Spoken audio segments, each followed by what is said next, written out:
It was a crisp Monday morning in downtown Chicago, the kind of day where the sun glinted off skyscrapers and the city buzzed with relentless energy. Inside Midwest National Bank, lines of clients waited, papers shuffled, and phones rang incessantly.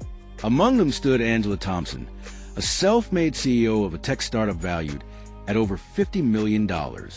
Dressed impeccably, her demeanor calm but assertive, she carried a check worth a fortune, the kind that could influence markets, secure deals, or transform lives. As Angela approached the teller, a young woman named Karen, she handed over the check. Karen glanced at it, her expression twitching in barely concealed judgment. She hesitated, then, without a word, slid the check into the shredder. Time seemed to slow. The whirring sound of the shredder echoed like a sinister drumbeat. Angela's eyes widened. "What did you just do?" she demanded, her voice sharp but controlled. Karen shrugged, smirking slightly. "Policy. Can't process checks from, well, unusual sources." Her words dripped with condescension. Angela froze. "Unusual sources? Excuse me." Her mind raced, trying to reconcile the absurdity. She had been banking here for years, never once questioned. Yet now, the teller treated her like an outsider. Something was off. The shredder hadn't displayed any error messages, and the computer screen blinked normally. Yet her check was gone, torn into impossibly small pieces. Then, a flicker on the bank's advertising screen behind the teller caught her eye. The digital display had been showing generic financial ads. Until now, the shredded check's destruction synced with an image suddenly appearing. A young boy, bright-eyed, with an unmistakable resemblance to Angela. Angela's stomach dropped.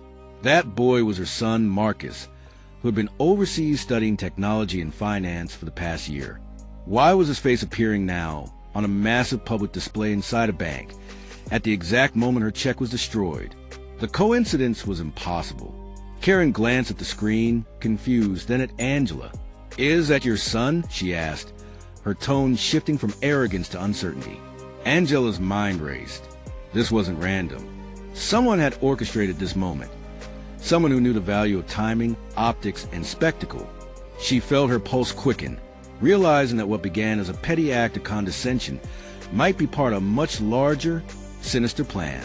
Angela didn't wait for explanations from a flustered teller. She walked briskly to a private corner of the bank, phone in hand, her mind racing. The shredded check was only the beginning. The image of Marcus on the back screen was deliberate, almost taunting. "Marcus," she muttered under her breath, dialing his number.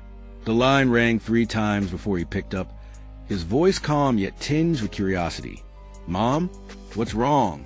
"Marcus, your face just appeared on the bank's advertising screen while my check was shredded." "Explain." There was a pause. Then Marcus said, "I've been monitoring it. It's not a coincidence. Someone wants to send a warning. I saw the message too. Don't trust the obvious. Watch who moves next." Angela's heart pounded. Her son, miles away, had somehow anticipated the event, or at least part of it. How could he have known? And why involve him in what was ostensibly a banking issue?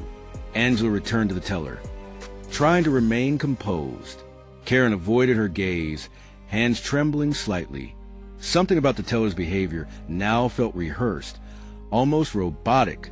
Angela's mind raced. Was Karen acting alone, or was she a pawn in a much larger scheme? As she scanned the lobby, subtle details began to emerge. The bank security cameras had blind spots at strategic angles. A shadow lingered by the ATM vestibule, and a man in a gray suit kept glancing at Angela and Marcus's image on the back screen, typing rapidly on a tablet. It wasn't just a shredder mishap. It was a signal, a test, and perhaps even a trap. Angela discreetly recorded Karen's actions and the man's movements, sending the clips to Marcus. "Do you see this? He's watching us," she whispered into the phone. Marcus's response was measured, almost eerily calm.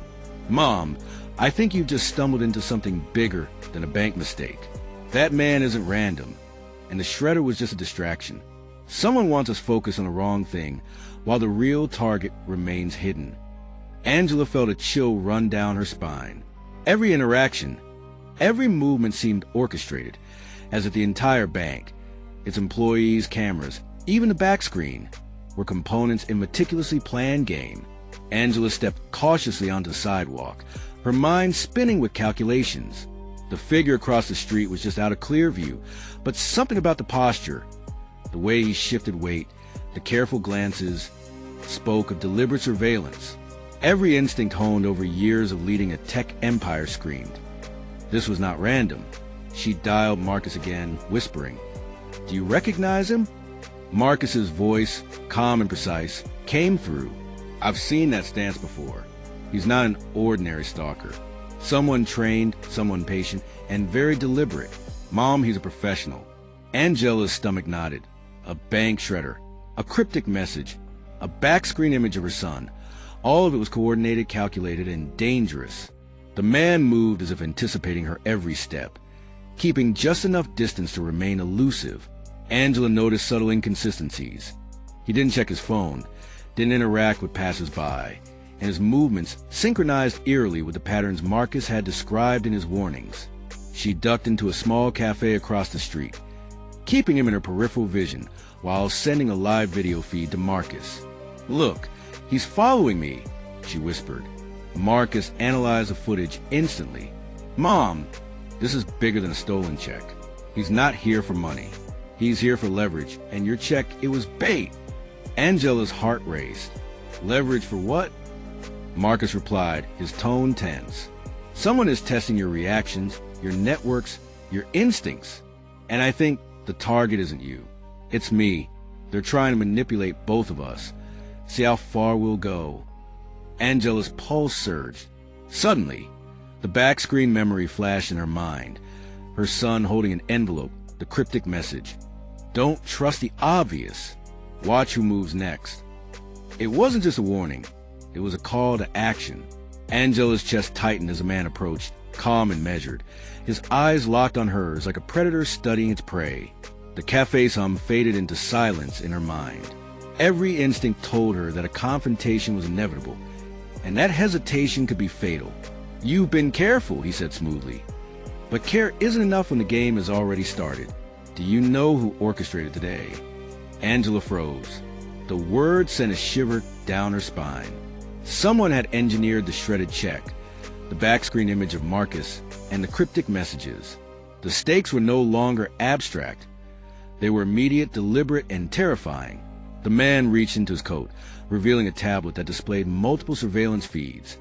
The bank, the streets, even inside her office. Angela's breath caught, and then he spoke her name clearly with chilling precision. "I've been watching both you and your son for months, Mrs. Thompson. Everything, the shredded check, the warning, your reactions, it's all part of a test." Angela's mind raced. Who was he, and why involve her son in a scheme so dangerous? Then came the reveal. The man's calm mask broke just slightly, revealing a face she had seen in the news years ago. Victor Langston, a disgraced former financial strategist who had lost billions under a company's watch and had vanished from public view. Rumors suggested he was dangerous, unhinged, and methodical. And now, he was orchestrating this entire operation in person. Victor's next words were deliberate, almost theatrical. "Your son's image was bait. Your check was a lure. And your reactions? Data. Everything we've observed is to see how far we can push you, how predictable you are under pressure." Angela realized the cruel brilliance. This wasn't about money. It was about control, testing limits, and psychological dominance. Marcus's voice rang in her ear through a secure line. "Mom, he's doing exactly what he wants. We need to think 2 moves ahead, or we're trapped." Angela's jaw tightened. She had survived cutthroat boardroom battles, hostile takeovers, and public scrutiny. But Victor Langston was in a different league. The environment was engineered to disorient her, and now, even a single misstep could jeopardize both her and Marcus. Angela's pulse pounded as she and Marcus navigated the empty side streets outside the cafe. Victor Langston's countdown clock haunted her thoughts. 15 minutes to prevent disaster. 15 minutes to outmaneuver a man who had spent months anticipating their every move. "This ends tonight," Angela whispered to Marcus. His eyes, calm yet intense, met hers. "It does. but we have to stay 3 steps ahead. He won't forgive mistakes. Victor had meticulously staged a shredded check, the backscreen images, and the cryptic messages not just to intimidate Angela, but to force her to react in predictable ways, while simultaneously using Marcus as bait to manipulate her decisions. Every action, every choice had been tracked, recorded, and analyzed until now. As they approached the private parking structure, Marcus pointed. "Mom, look, the cameras, the sensors. He's turned your own company's security system against you. He knows the vault codes, the access points, everything." Angela's stomach tightened. This wasn't just psychological warfare. It was tactical, logistical, and lethal. The man wasn't just a former strategist. He was a master manipulator who had weaponized her own systems against her. They entered the structure, shadows stretching across the concrete walls. Victor's voice echoed from hidden speakers. "Welcome, Mrs. Thompson. I hope you enjoyed my little game." But now the finale. Before Angela could react, drones emerged from the rafters, hovering silently, scanning for movement. Marcus quickly assessed the situation, guiding his mother through blind spots, leading her past the surveillance drones with precision and calm authority. Angela realized something astonishing. Marcus wasn't just her son. He had become a strategist in his own right, anticipating Victor's moves and exploiting weaknesses in the plan. Together, their combined intellect and courage turned the tables, forcing Victor to reveal himself in person to regain control.